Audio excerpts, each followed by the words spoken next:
I'm in service of making the people around me sound good. I don't need to look. If we all sound good, we all show out. Yeah. Yeah. That's So real when talk. people come to me and say, "Man," when they say, "Hey, man, you sound good," I say, "Well, no, no, you missing the point. Then, like, you weren't like, then something wasn't. Either I didn't translate something right off the stage, or you weren't listening the right way. So let me rephrase. Like, let me ask you, did we sound good? And Mm. that's what the legacy I want to have is.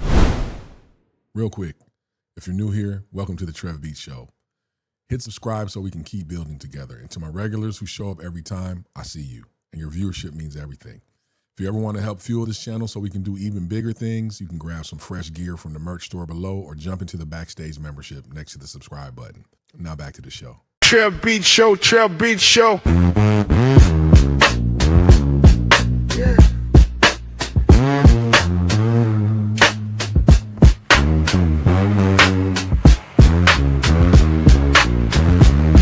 Trev Beat Show, Trev Beat Show. Welcome back to the Trev Beat Show. Today we're sitting down with one of the most respected drummers on the planet. Now, he's toured and recorded with legends like Herbie Hancock, Roy Hargrove, Joshua Redman, Betty Carter, Christian McBride, and just so many countless other people. It's just amazing. And he's become what you would consider like the standard for what it means to combine technical mastery and musicality and swing and soul and pocket. But what makes my guest Gregory Hutchinson special isn't just the drumming, it's his commitment to the music. Now, his dedication to the culture and his wisdom that he's gained from decades is at the highest level. So if you're a drummer, a musician, a producer, a creative, or anyone trying to build a meaningful career while staying true to yourself, I think this conversation is going to be for you. So without further ado, ladies and gentlemen, the legendary Mr. Greg Hutchinson. My Party God. people. My God. Party people. Let's My get up. God. My God. Hey, man. So nice to see you, brother. Yeah, look, man. look. What's up, bro? That intro. Look, man. I need to take you. I need to have you everywhere I go because that's an intro, man. Thank you very much, brother. I appreciate the praise, and I say the same thing back to you. We've been lucky, we've been fortunate, so that wisdom comes with those years that we've been here, and I'm watching you do your thing, and like I told you before, like it's very impressive, and it also inspires me. It shows me where I'm the next level that I need to step my game up to. So thank you, Man, and we all thank you, brother. Appreciate it, man. And, you know, for those that didn't know, you had some time in L.A., so, man, we were rocking back when me and Gordon were roommates, so that's like mid-'90s, bro. So we going back now past 3 decades, bro. Can you believe that already, bro? That's crazy, man. That's crazy. And we didn't know, we knew, but when we look at it now, I just turned 56 and like, happy belated, telling a friend bro. of mine, I'm embracing this, I guess, I don't know, middle age or whatever. I'm embracing it and understanding that I am 56 and I've earned the right to enjoy these years because, the life expectancy for me growing up in Brooklyn, New York, we weren't supposed to live past 25. Right. Because of what was going on. And so I feel like that I was able to do that through the graces of God and my mom, who was my biggest fan, and she inspired me. And so that's why when I moved to LA, it was so much fun with you and Gordon, man. Y'all really embraced me and took me around because, I was in New York and in LA. I remember the first day I was walking around in all the wrong colors.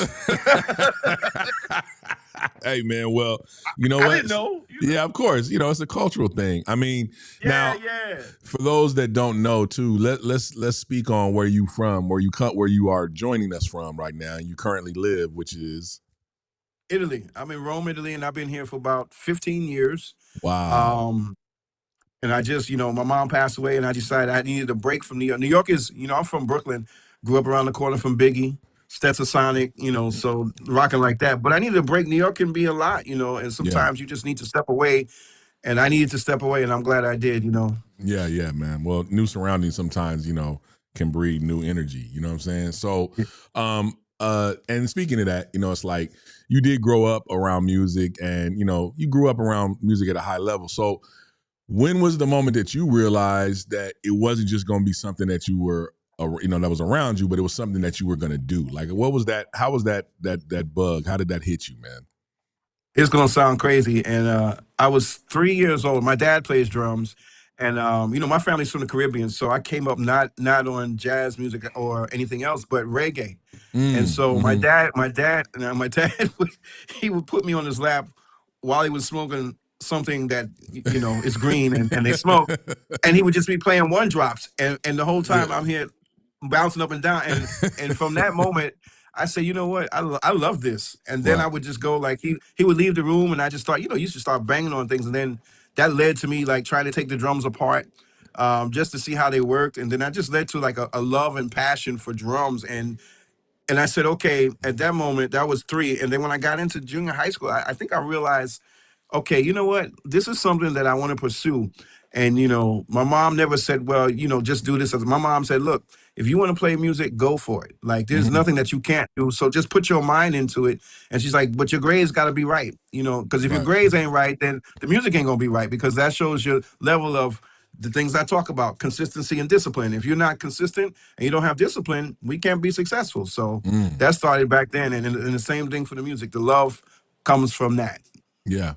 Well, I mean, you've played with, and just because of our age, it's like we were able to, on the early side, still play with a lot of the legends that were still alive. So you've been able to play from the span of, Betty Carter to all these other people, and especially in that period in the 90s that we now refer to as the Young Lion period, right? You're one of the forefathers of that period, one of the early people in that world, and that's when you were playing with Joshua Redman and Roy Hargrove. So, it's like, tell us how that happened, man. I mean, it was changing. The sound and the music was changing to this new guard, this new generation of jazz and jazz musicians. So, you were part of that architecture with the Josh Redman and Roy. So how was that responsibility, man? How did you feel during that period, when it was like you guys were the guys? Like it was the talk of jazz was about all these gigs that you were on. So how did that feel, man, back in the day? You know what? It felt like Jordan. No, I'm joking, y'all. No, you know what it is, but we have to give credit before that. The door opened with Branford and Winton, right? Yeah. But then when Roy came around, it was a whole different. And I met Roy at one of those jazz conventions. And I'm from New York, and Roy from Texas. He tried to skip me in the line. I was like, yo. Nah, brother, you gotta get to the back. And he was like, oh man, but I'm and I was like, yo, man, I don't care who you are. You gotta get to the back. And he looked at me, he's like, well, who are you? I said, I'm Greg Hutchinson. He said, Greg Hutchinson. Oh man. And it just goes to show, I was in school in New York. He was not yet in New York, but we met. He was at Berkeley, actually. And so we hooked up, and he's like, yo, man, I want you to come play my band. I was like, yeah, whatever. Talk. Right. And then it came around, and we started seeing each other more, and then I joined the band, and that was I like to say, there's a lot of great cats that came up during that time. Nicholas Payton had a band. Mark Whitfield had a band. A lot of cats had a band. Roy was different, man. To me, Roy was a guy who, like you talk about living for the music, and that's all he did day and night was just music. And a lot of people, they don't understand sometimes when you talk about Roy. Roy was so deep, man, and such a genius. And this relationship between trumpet and drums was so evident with me and Roy. Like, Roy was my guy. I would go anywhere. I would go places that we shouldn't even have been just to make sure he was good. I ain't gonna leave you out there like that. So when it came to the music, though, he always was thinking ahead. When it came to fashion, he was the first cat I saw rocking the suit with the sneakers. You know what I'm saying? Rocking, being different. So he opened the door, and then, people came along, Joshua Redman, I think the responsibility for all of us was trying to live up to this thing that the masters had created, while at the same time trying to give a spin on it, which would be our spin, as every generation does. And I think that was kind of the way that I came into me, because we all start from learning from the masters and copying the masters, and all my students. Okay, you have to learn and copy, but at a certain point, you have to become yourself, because when you leave, you don't want the legacy to be, that was so and so, he sound like so and so. Right. You want that legacy to be your own. So that was the responsibility. How can we play this music and keep it authentic, but also make it move forward? And and I think we were lucky, man. The Long Island thing was crazy, though. Weird period, crazy period. Yeah, man. I mean, that was, there was so many people that came out of that, and it's like, I recently watched that Roy documentary, and it's like, wow, I saw sides that I never, saw of him, and just how he perceived things and how he moved around. it was just crazy to see that, man. You know, when you were, you know, somebody that was a fan like me that would come see y'all at Catalina's and, you know, that's right. I remember that. You know, before we got like close friends, but y'all would come to LA and it would just be it would go crazy. The original Catalina's on Cahuenga, the little the original Cali. Yeah, we was having we were having a ball, man. We were man, those days, bro. Young Chris would pull up with Kenny, like it was, man. Oh, that's right. It was like those days in Los Angeles for jazz. It was some incredible moments, man. Tony would show up, you know what I'm saying? It was just like that club at that time. And, you know, those of you that don't know, the original Catalina Bar and Grill is one of the most historic places, you know, in Los Angeles, man, because, you know, everybody came through there. All the jazz legends that were alive came through there, from Freddie Hubbard to, you know, Kenny Garrett to everybody. So, you know, seeing you play with Roy and all these people, man, it was just like, it was super inspiring, but it was also, it kind of showed me this other lesson, because the way you approach playing the drums, you have a very traditional foundation that you can tap into, right? It's not, you literally have a traditional vocabulary that you know verbatim that you can tap into at any time. So the modern thing and all the other things that have happened and evolved is amazing, but you are also a preservationist in, let's not forget the foundation of where all this came from. You know, but still kept it modern and still keeps you it tweak modern. it. You tweak it. Exactly. You tweak it. How did you develop that mindset, especially in a way in a time where it seems like every generation the emphasis gets more and more on chops and less on music? How did you develop that, man? I think that the thing was this, and I was lucky to study with Smitty and Kenny Washington. But in New York, though, I could see, go hang out with Tane, go hang out with Louis Nash. You know, was seeing Bill Stewart, you know, was a great drummer friend of mine. And I always thought, and as the music was changing, I said, okay, how can we take this traditional vocabulary and stretch it? So learning to stretch that over odd time stuff, because like when I got with Josh, then we started playing all this odd time music. And so I lived next door to Smitty, so I was always hearing Smitty practice Steve Coleman's music. And M-bass stuff, yeah. And what he didn't know was, as I was listening to him play these groupings of 5s or 7s or 9s or 13, whatever, I would be sitting there practicing my rudiments in my room, which was right, like his drums were right up against my wall. So I would be sitting there practicing the rudiments to different time signatures he was playing. And I was like, oh, okay, well, wait a minute. For me, in order for me to pull this off, I need to change this sticking. That's where the trick came. Like, so what I started doing was like, okay, you know what? Philly Joe might play something like this, but what if we just change the sticking around? And instead of doing this, we do something different. How would that sound? And then I got into that mindset. And then instead of like, I went through all the Wilcox and all these books, but then I said, you know what? What if I was, and we were poor. What if I was broke next poor and I didn't have a book? How would I do it? I said, okay, so let's just take groupings of rudiments and stick them together and move the accents along and move the accents in different places, which will in turn make me come up with my own vocabulary. And that's what I did. Wow. And I still do that. I still teach that. It's like, you know, I teach out of many books, but I always tell people, look, man, let's break it down for you. Just take some rudiments. Let's take 3 or 4, a paradiddle, a 5-stroke, and a flam tap, and just move the accents. Start on one, the accents on each one, but play each rudiment one time through. So don't play it left, right, left to right. Let's play, if it's the 5-stroke, start it here, paradiddle, start it here, and move the accents on each rudiment, and then start moving them within the rudiment.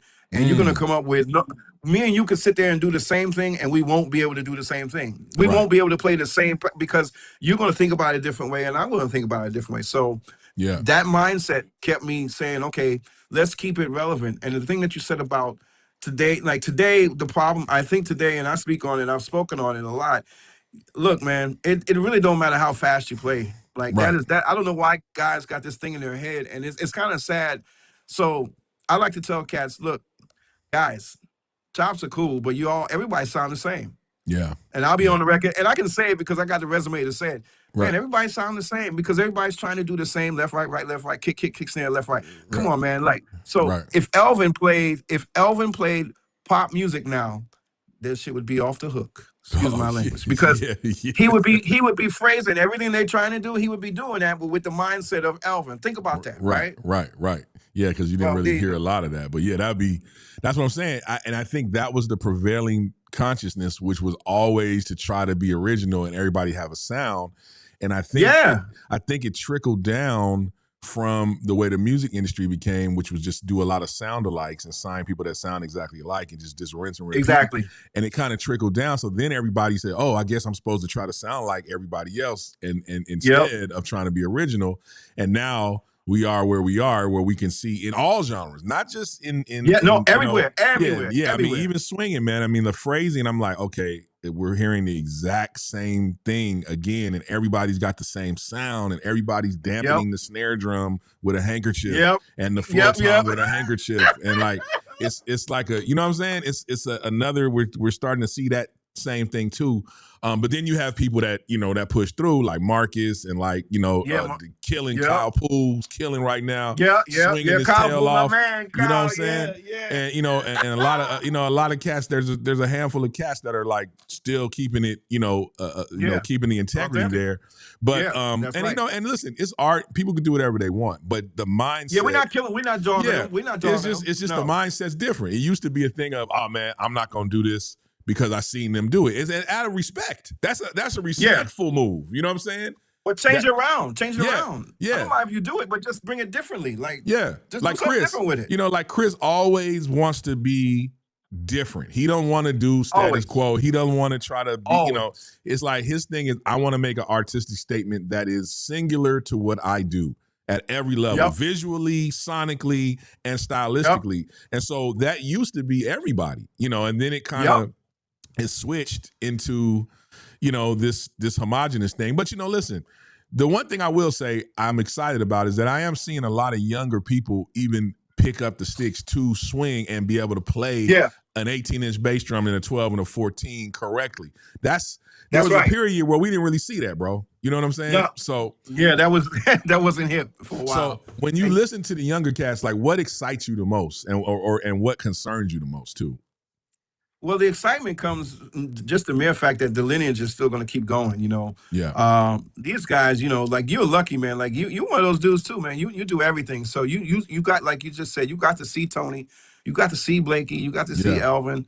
So no matter what style of music you're playing, you have a history, and not just those cats, James Gadsden's, all the cats that you got to see. Right. You have a history, a foundation. So I think the young cats coming now in the music, and especially in jazz, I'm excited because there are a handful of guys, like you said, that get it. And we need to try and impress upon them to school their peers and to have these groups. Like we used to get together and play drums all the time with my friends, right? Mm-hmm. So that's how we learn from each other. The things that kind of scare me are exactly what you said, like, man, get a sound out the instrument. Like, look, if we're playing some swing and you got to dampen the snare drum and the bass drum, like, damn, man, anyone to tell you my drums, like, they're wide open. There's no dampening nowhere here. None. Yeah, like I do the controlling myself. Yeah, exactly. Yeah. And I understand if we play some backbeat, I get it. We can do that. That's cool. But for this, I want to hear the tone. Like, it's like I want to hear. And I want to hear the tone, period, and anything, but I really want to hear certain specific overtones. I don't want them to go away. Right. So that's, we gotta, I think that's something that we gotta, each generation has to figure it out. You know what I'm saying? I was just having this conversation the other day. Each generation has to figure out, and we can't, as much as I talk about the flurries, as I call them, I understand that's a generational thing. I get it. I'm just saying, figure out the flurries. Right. Make that F capital, make the L capital, make the U really small, make the R big, make the other R, let's move that. Let's move it. Let's move it. That's all I'm saying. Like, and each generation, the technique has gotten better. So right. I get it. Yeah, that part I will say, a tribute to social media and all that, is that there's a lot of codes that have been cracked a little easier because you can just jump on and look and see, and like you skip all the trial and error that we had to do. You could kind of skip that. But don't you think don't you think they're missing the fun of the fun of that? Right. What you're saying, that was the fun part though, man. We didn't have that. Yeah, and even the proving grounds are gone. Like out here, comparatively, it's always going to be clubs and a scene in New York, but LA is just not as many places to play as it used to be. So, I wonder coming up, how do you get your poise and your dues in, because you don't have as many places to play. You're just playing on the internet at home, so. It's changing. It's cyclic. Shout out to the Blue Note, Los Angeles, great club. Just played there with Keon the other night, and that is a killer place. I mean, you got Sam's First. You got a few places that's really holding it down, but of course the world stage, forever. You know what I'm saying? But like I said, man, it is generational, and we're just seeing another trend. You know what I'm saying? Happen. Another spin on it. Yeah, because when we were coming up. The other generation was like, oh, they got the hip hop. Exactly. They're not playing jazz. Exactly. So, it's cool. It's just evolution.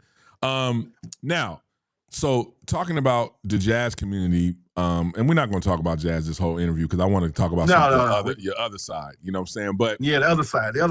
Yeah. So I want you, being one of the ambassadors, though, I want to ask you, what are some things about jazz and the jazz community and the music industry relating to jazz that people may not understand on the outside? Because it looks a certain way, but what is it really? Like, how has that been for you as far as, making a living as a jazz musician? Oh, well, I'm knock on wood. I've been really fortunate because, like you said, I came up in a time where those masters were around, so I could do apprenticeships. And this is, this conversation I had the other day, too. So getting a chance to play with Milt Jackson or Johnny Griffin, a Stanley Turrentine, a Marlena Shaw. I got a chance to play with everybody. Yeah. But the thing was, I grew up in New York. And so, I wonder if it would have been different if I grew up in LA, because like you said, there weren't that many clubs. So I wonder how that would have changed. But at the same time, I like to think that, I think where you are matters, but I also think that if you put yourself in a space, because you did damn great. So I can use you. Like, you didn't have a problem, and you had Billy Higgins right there. So that's the thing. But getting to play with these greats helped me understand how hard work is, what it is, and how it's supposed to be. Right. And so then I said to myself, well, these are the gigs that I want to do. These are the people I want to play with. But I also understood that you had to make a living on the local scene. So I tried to balance the two. And then eventually I was like, well, I'm not going to play any of these clubs anymore, because essentially, if you get locked into that, living in New York, it can treat you like you're a local. Now, New York's one of the few places that you can be a local and still travel internationally and still play those clubs. But my whole thing was like, I just wanted to travel. I just wanted to take my knowledge and take it around. So I was fortunate to be from band. I never really had a time where I was out of work. I went from Red Rodney first to Betty, to Roy, to Josh, to Ray Brown, to Dianne Reeves, to Harry Connick Jr., to Common, so I never had a time where it was, my only time really off was COVID.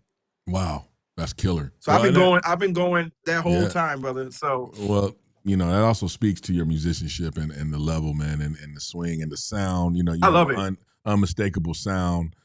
Speaking of that, since we there, what are you playing these days? Like what are we hearing on drum wise, cymbal wise, all that stuff? I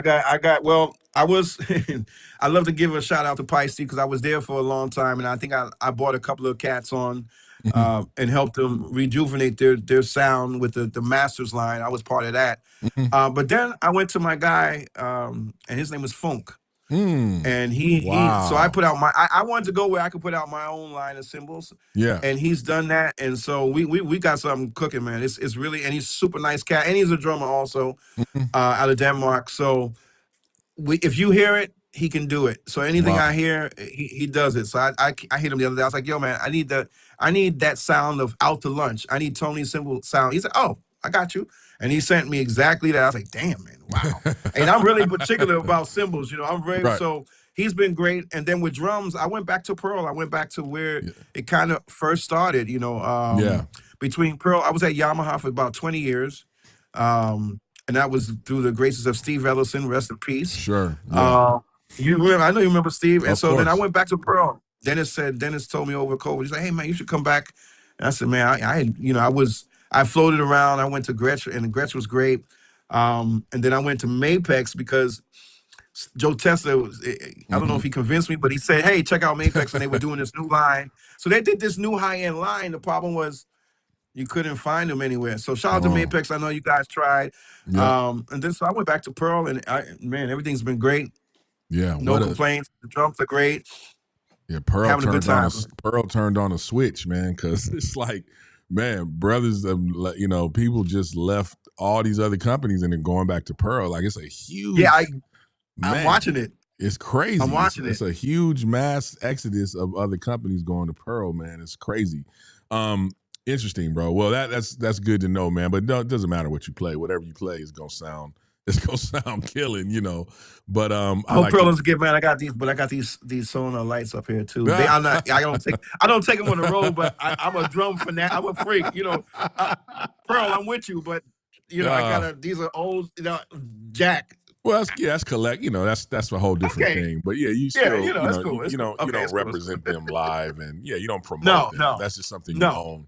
Yeah, we're allowed to own drums from whatever. Yeah, right. We just don't.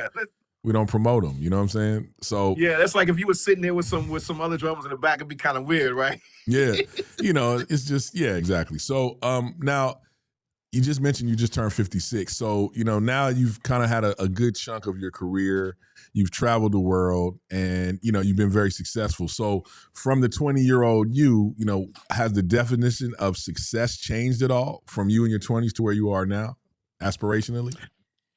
I would say no. I would say that I'm weird, man. I feel like I'm the underdog all the time, brother, for real. Like, I feel like I always got to keep proving myself. And so I'm always in this room right here. If I'm not teaching online, I'm right behind myself, right behind here, just trying to just get better, And so success, wow, that's a weird word. I don't even like to think about it because then if you start to think about it, you kind of can relax. So I always feel like I got to keep proving myself and putting myself in that top tier. Like I want to stay there. And so I have this theory, like when these don't want to work anymore, then I'm going to do something else. I'm not going to play when I can't play.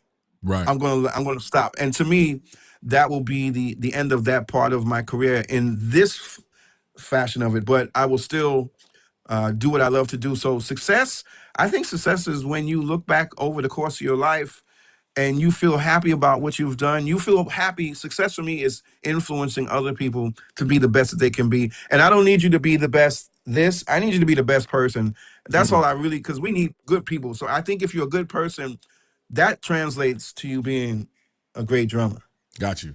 Yeah, I feel that. Well, another thing I wanted to ask you about is, we're in this centennial year of Miles Davis. It would have been, it would have been his 100th birthday, or it was. And you put out an album that has some connection to Miles. So give us a little bit about the album, man. Tell us about the project. Kind of now, the pulse of Miles Davis through the eyes of the drummers. So I try to, go back and think about all the great drummers that played with Miles, from Kenny Clark, Philly, Jack, Ndugu, Billy Hart, Alpha, all the great drummers, Tony, everybody. And how was the music shaped from their eyes? Like, so, and that's actually, it's so hard when you try and do a record like that, because the typical thing is that you might fall into this thing of trying to recreate something that you can't recreate. So I just, my whole philosophy on doing records, and that record was really great. We rehearsed for a day. And then the next day when we came into the studio, I told everybody, look, everything that we did yesterday, we're not doing that. Here's what we're going to do. I'm just going to call a tune. We're going to slate it. And then whatever happens, happens. And we did one take, and that's it. Wow. And so I hired these guys for like 4 days, and we were done in 2 days. I still had to pay them. So hey man, I would have did a whole nother album. I'd have did a whole nother album in the last 2 days. Yeah. Oh, I was thinking about it, man. You know what? That's some old school that right there. Cats were like, Roy would have been like, all right, well, I got some more tunes, Yeah, let's do a hip hop album real quick for the, but hey, but you know what though?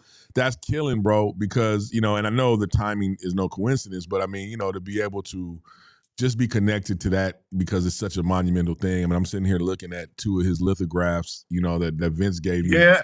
And, it's like, listen, man, what a lineage, especially for drummers, and a proving ground for so many drummers that, sometimes people don't really know the depth of that. And the frame of mind that Miles brought with, play your mistakes, which is something that went through, through Herbie and then all of Herbie's, it's just that whole mentality and the fashion side. I mean, Miles brought so much to the table. And he died doing hip hop. So it's like, exactly, man, it's like, what an incredible career, man. I just recently saw a clip of, I guess it was one of the early shows with Bitches Brew. And man, Jack at that age looked just like Gatson, bro. I thought it was Gatson. Yeah. He was playing and he was doing the hi-hat thing and he had the man, I was like, I put on the comment like, oh, young, I was like, oh, there's young just James. like him. Yeah, and then I was like, oh, that was Jack, crazy. Yep, and he had to sound like, there's a couple of records where young Jack sounds like he's coming out of Elvin and this Elvin vibe instead, and then it became Jack's vibe, and he was look, these guys, we were so lucky. We had a chance to sit and learn from, and he would come out and hang. And when someone that you look up to is asking you a question like, man, so Greg, how you doing? And I'm like looking at Jack like, I'm sorry, what? Right. And a lot of people didn't know he was a brilliant piano player too. Some people still don't know that. You know what I mean? Man, yeah, man. His records, those piano records are incredible. Like, so that's what, as we said before we started, it's just like trying to cover all the facets of being a total musician, like there should be nothing that you can't do. Right. Well, speaking of that, I mean, a lot of people don't know your hip hop side and your other side. I know you did another project that kind of centered more around that, I guess a few years back. But, tell us about, your time with Common and some of the non-jazz stuff that you've done along the way. You know what I mean? Oh, man, I got to give a shout out to my brother from another mother who always keeps me in the loop, and that's Kareem Riggins. Kareem is one of the... Yeah, come on. If you don't have that new record, that new album, go get it, because he's taking his claim right there. But through him, I had a chance to get in on that side. But it started even before then. I grew up in New York. I used to rock with Stetsasonic. Wow. Back in the day. Come on. So right around the corner was Biggie. Yeah. I come from the period where I grew up, and so the people that were in high school or coming out then. So you had Houdini that was in the school down the street. You had Jay. You had Buster. So that's the generation. They were all in high school coming, so everybody's coming out around the same time. Right. I went to school with special ed. So it was crazy. So hip hop was like, I grew up with hip hop, So I bought my very first MPC, let's see, probably, I think when I got into high school, and drove my mother crazy. She's like, what is that? What is this? What are you doing? And it's like, I'm a fanatic, like, I was just thinking about the new one. And my lady said, look, you better not do it. I said, no, it's cool. Yeah. But that hip hop thing, so I was actually supposed to go out, and this is crazy because my lady, she used to book used to book Joe's Pub in New York, and through that, she had a connection to Kanye. So I was supposed to go out with Kanye on the first albums that came out, and that was when my youngest daughter was being born, and so they were like, "Look, man, you should really be at home and kind of be for that." So with Common, we rocked. With Common, it was me, Omar. Who else was on that, man? It was a killing band, man. Omar on keys. Yeah, Omar on keys, man. God. So we, I was doing all. This is the Like Water for Chocolate we did, the Go B. So I was playing all that stuff, man. So people didn't know, but that to me that was like the most fun, like just playing some pocket. And I always tell people, look, there's nothing like when you hit that bass drum and 10,000 people. It's a different feeling, man. Like, so that's completely, this thing right here gives us a certain feeling, right? Right. But when you do this and you look out, when you hit that and you see everybody like, man, to me, that is the most addictive thing in the world. And I got it. I was like, man, I love this. This is going to be fun. So I would just go out, triggers. You know, people don't know I'm into all that, into sampling. I'm sitting here now looking at some stuff I need to work on. But I think that's the fun side, and we can't ignore that. That's how I grew up. So to say that, you know, I don't call myself a jazz purist. I was lucky to grow up in that in New York, but I also was hanging out, you know, with the cats and hanging out and doing things and listening to things and being influenced by the other side of music. And then the same thing, people don't know, like, really, if I could go back, playing reggae is like the thing I do best. Like, Oh, that's just wow. natural because it's in my family. Yeah, Right. nobody. So maybe I got a 3-album deal on Warner. I got my last album coming up. I'm not sure what I want to do, but I was really thinking about taking it back. Really Yeah. thinking about taking it back. So Yeah. I know Warner don't want to hear that shit. They're like, no. That's hard though, 'Cause man. the first- you know, roots, man. That's dope. Yeah, the roots, man. But it's hard though to think about it. That's crazy. And it's something you asked about earlier. The industry wants to put you in this box. Yeah. So I did that first record. It was called The Bang, and it was banging. And every time I was trying to get gigs, and the promoters were like, "Oh, well, we thought that was you want to do a jazz record, and so Right. we don't know." Like, and I was like, "Oh, okay, so you're trying to put me in a box." And so I just say, you know what? I'm not even going to tour it because I can't deal with people trying to tell me what I should be doing. Yeah. And maybe that's to my fault. You know, maybe I have to understand something, but it's like, I got to speak my mind all the time. Sometimes I might be right. Sometimes I might be wrong, Trev, but I got to stand up for what I believe in. Yeah. And that's how I roll. And sometimes they don't want to hear that, you know? It's hard, bro. That's one of the hardest things to do. I mean, even this pivot for me and all my development stuff and my apps creating and all that other stuff, it's still, you know, kind of some people scratch their heads like, no, I didn't stop music. I didn't change none of that. Yeah. But it's just a different thing that I'm on right now. And, you know, it's nothing wrong with that. We get put in these categories. And it's just like, man, it's tough. I mean, you know, I'm a jazz drummer first, but I'm a jazz drummer in LA. So I didn't go to New York and go do it like that. So I'll always be looked at for the hip hop stuff or for the session stuff, you know. But I heard you swing, man. Don't play with me. I know, y'all. Hey, for everybody on here, when he says that he's a LA jazz drummer, I'm not even gonna let him get away with that. Everything that we talking about that pertains to me, I've heard this gentleman do. And see, a lot of y'all don't know that side of him because maybe you don't get to see it. But I will tell you something. When we talk about phrasing, comping, he got that. And he's about that. So if you are a fan of Trevor's, you need to understand, go do the research on him, please. Don't just think don't think it started like today or yesterday. It started a long time ago, man. No, I appreciate and I know you that, won't bro. speak about it yourself, but I'm here to tell the people, like, that's what I remember, that's what I know, and that's what's amazing that you told me. I saw something the other day where you were talking about you learned to do this right here, what you're doing now, yourself. Right. Bro, Yeah, I had that's to. crazy. I had That's to, crazy. man. And you know what? And I fought it. You know what I'm saying? I fought it. I knew I, you know, may have had some type of affinity for, you know, to speak to people and all that kind of stuff. But, you know, the whole technical aspect and then all the editing, all these things, man, I had to, you know, I just decided I wanted to learn it. Some people have the mentality of just getting people to do stuff. And there's nothing wrong with that. Delegating is fine. Yeah. I just come from, in some things, like when it comes to like cooking, anything technical, I like to do it myself. I don't work on cars, so cars, I go to the mechanic. I don't do cars, you know, but cooking and tech stuff and recording and all, I just wanted to learn it. You know what I'm saying? I'm just, you know, there's nothing wrong with that. So, you know, man, it's a pivot and I don't even call it a pivot. It's just an evolution and another thing that we're It's great doing. though. Thank you. But it's information, bro. And people like you, like all my guests are all people that have contributed. And that's the thing. I want people to hear from you what you did, what you went through, things that you've been a part of from your own recollection, not somebody reading about it and then going to try to teach someone else, right? So speaking of those type of foundations, I know one of your, you know, not necessarily on the drum side, but one of your early mentors was just the great Justin DeChocho. Talk about that. Man. Talk about that. Wow. Man. Come on. I know people don't know. Let's say that let's say that this guy changed music. Wow. Let's say his students were Marcus Miller, Omar King, Steve Jordan, Zach Danziger, Zachary Alford, Sterling Campbell, Teru Alexander. I can go on and on and on. Did I say and Kenny Washington, right? Yeah. So this guy has changed music. And so the funny thing is, this is a crazy story. I auditioned for music and art. And I think I probably was like one of the last cats to audition.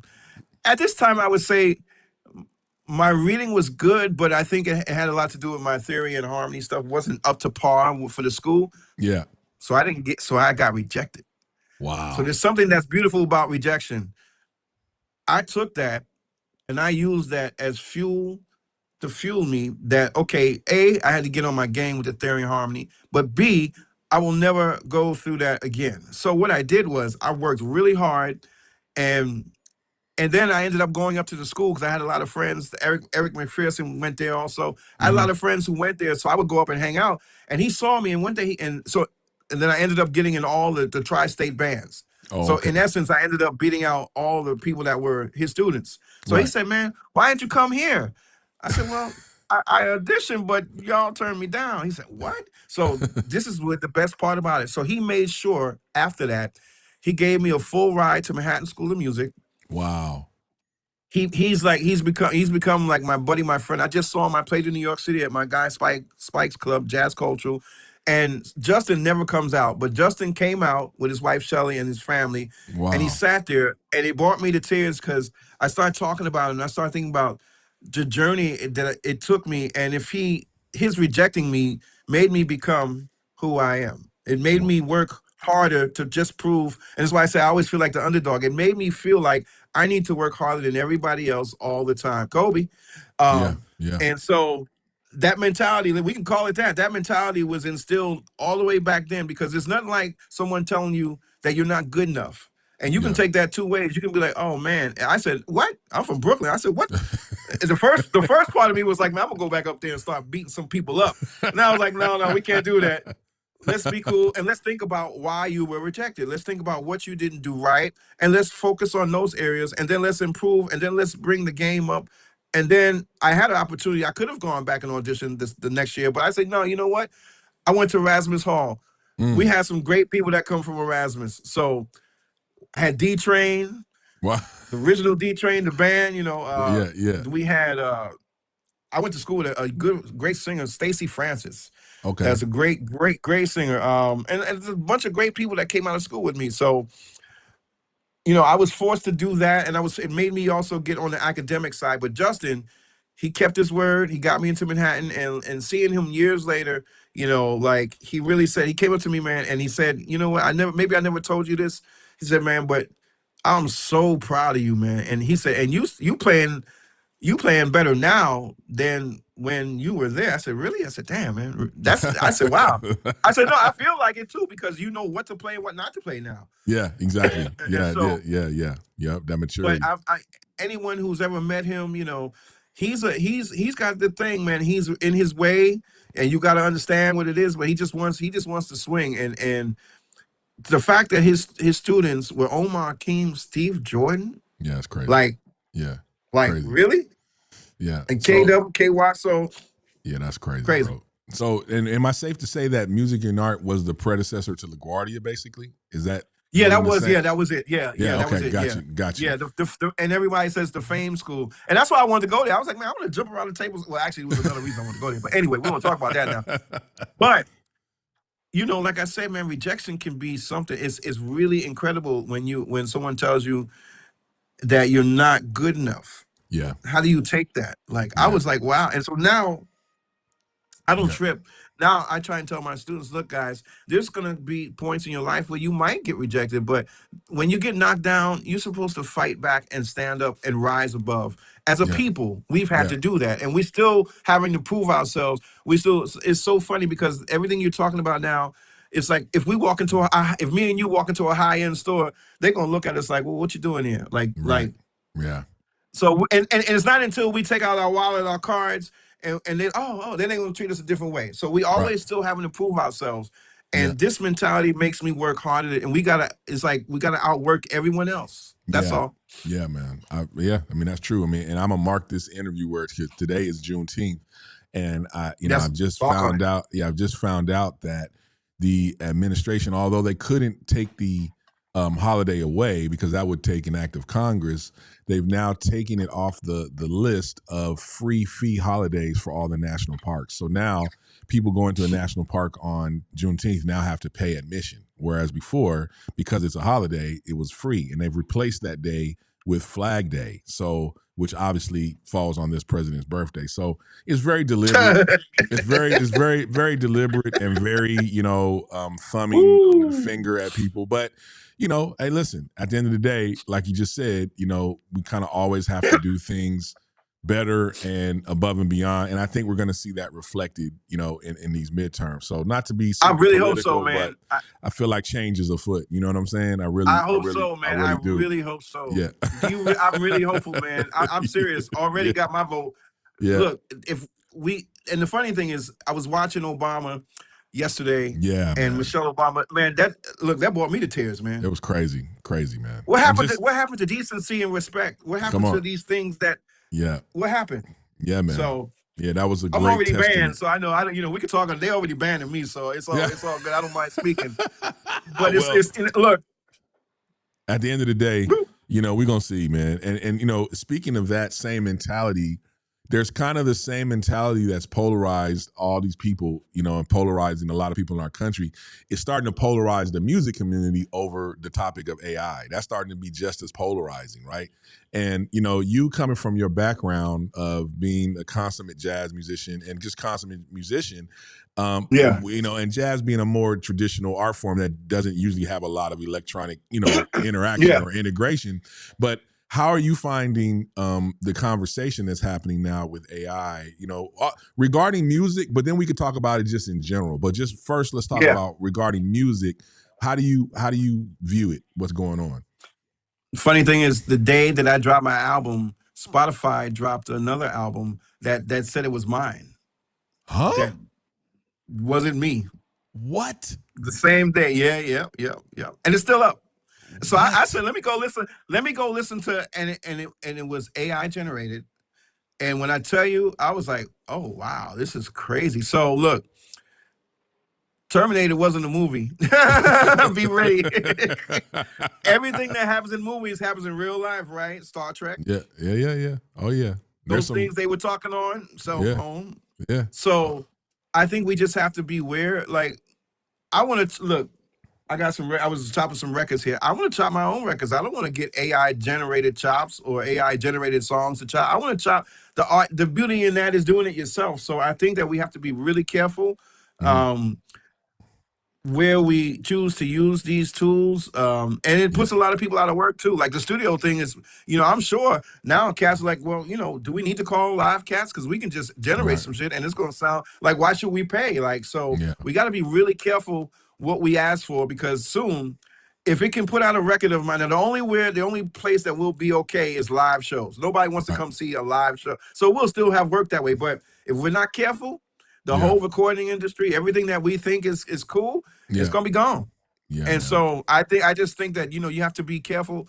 I'm sure it has places where it can be used, but I think we really have to be careful how we use it and what we're using it for. That's all I'll say. I'm not sure, I'm old school, so I'm not really I can't really say I'm for it. I like my own way of doing things. I like to generate my own sounds, so it's a hard thing. I know there are people that are really into it, and I'm sure for some things it might be a useful tool, but for me, it's not really something I'm. I feel that, and that's your opinion, bro, and that's cool. I mean, it's definitely, for all intents and purposes, it's probably not going anywhere, but it's definitely assimilating and it's evolving, just like, when digital technology came on, and even when sampling first started. It's evolving, and they're trying to let's see where it goes. Let's see where it goes, man. I'm hoping.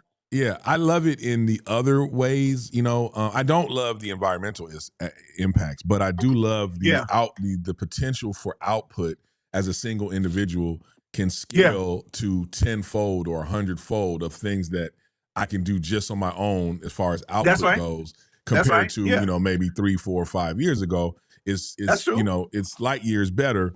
So it's helpful if you harness it correctly, but you're right. It's all all about the use case. You know what I'm saying? So, and I haven't had a really, and I have to say, I haven't had an opportunity to really sit down. And it's like anything, if you get a chance to sit down and explore it, I'm sure every person can find what it's used. Well, okay, let's say this on the computer.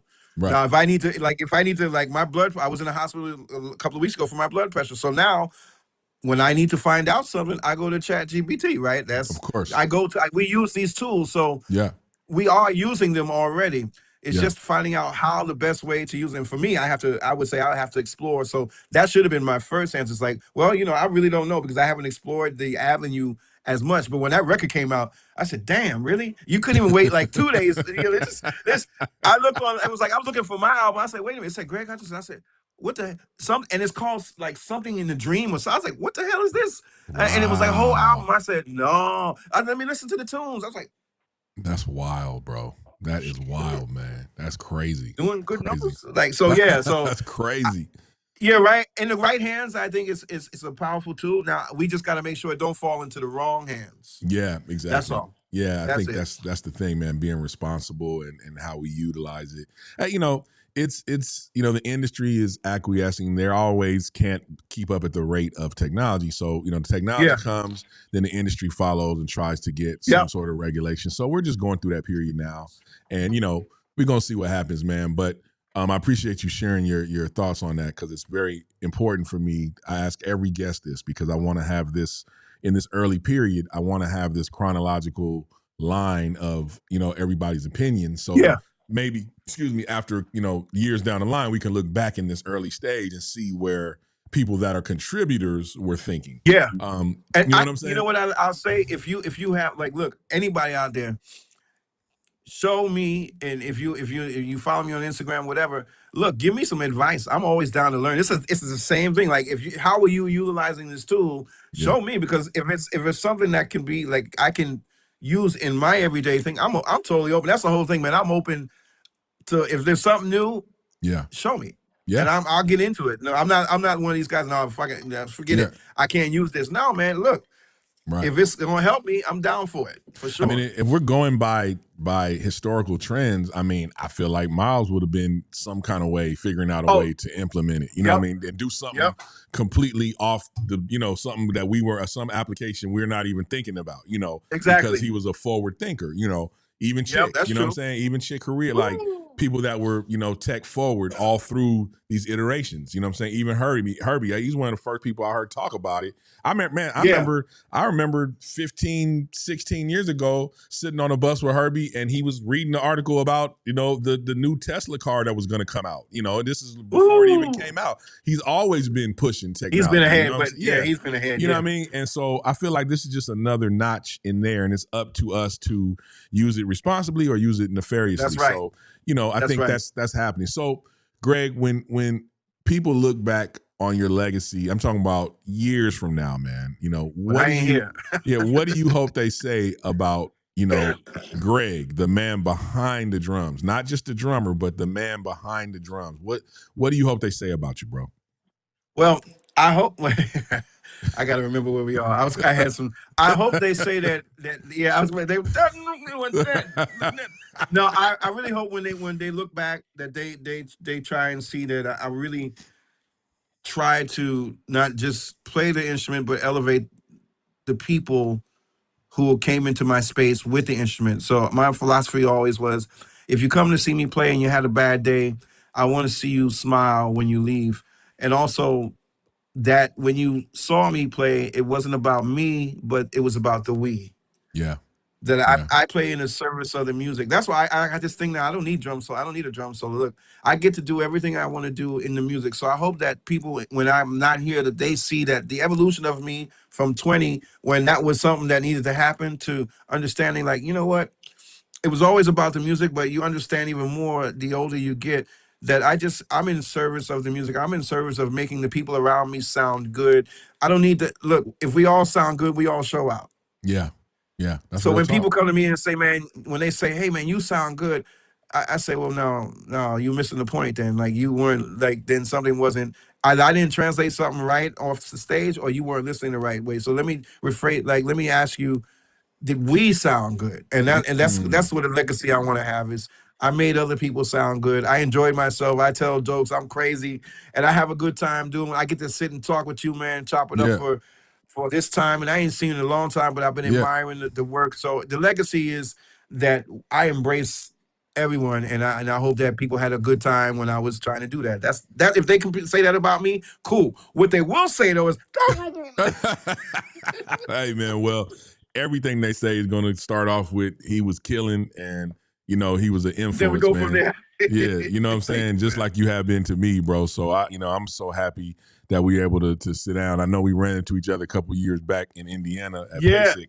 And did the famous PASIC cigar hang. Oh, yes, that's right. That place, but I can't even do it anymore, man. Damn. Hey, man, it's all good. It's just show up for the fraternal, the fraternal part. That's right. Of course. I feel you, bro. But man, Greg, I appreciate you pulling up on us today, man. The Trev Beat Show, man. Ladies and gentlemen. Thank you, brother. One of the greats, I'll put his all music down there in the description so you guys can check it out. But just all you got to do is Google. You'll find all you need to know with Mr. Greg Hutchinson today on the Trev Beat Show.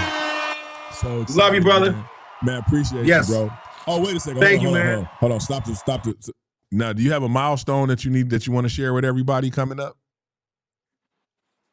Oh yeah. About to get married. For the third time. That's it. No, but you know what? Life lessons learned. You gotta understand what's gonna make you happy in life, and what's going to elevate you and make you become a better person. And I've found that, and so right. I'm happy. Yeah, man, just looking forward to the next 40 or 50 years. 40, if we make it, I'm good with that. Right. And I'm happy, brother. But it's nice to pull up on you. Thank you man. for having me, man. All good, man. Greg Hutchinson, ladies and gentlemen. All right. Talk to you soon, bro. Thanks, brother. Peace. Okay, so if you got value from this episode, do me a favor. Hit subscribe, drop a like, and share this with somebody who needs to hear it. New episodes drop every week. I'm Trevor Lawrence Jr. This is the Trev Beat Show, and we out. It's the Trev Beat Show, and we out. We out. It's the Trev Beat Show, and we out.